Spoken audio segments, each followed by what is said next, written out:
Πριν σηκωθείς απ' το έδαφος αγκάλιασε τη γη.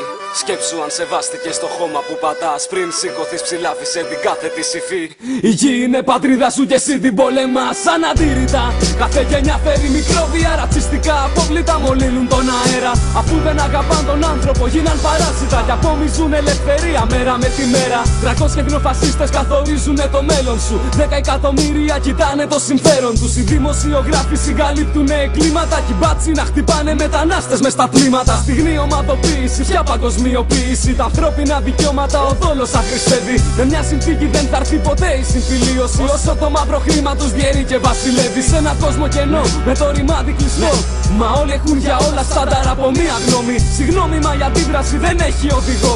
Όσο κι αν αυτό κάποιος ξεβολεύει και αγχώνει. Στους δρόμους, εκεί φυτρώνει η ελευθερία. Σαν μυρωδιά Μαΐου 68 μαν στη Γαλλία. Στέκες ακόμα, κρατήσου όσο μπορείς. Στους δρόμους η επανάσταση παίρνει μορφή κι εμείς.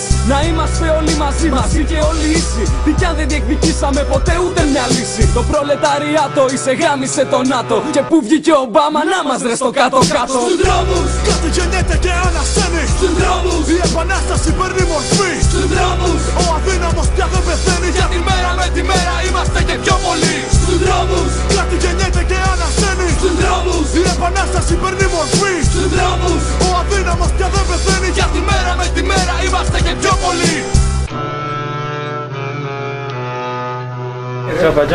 Πάμε,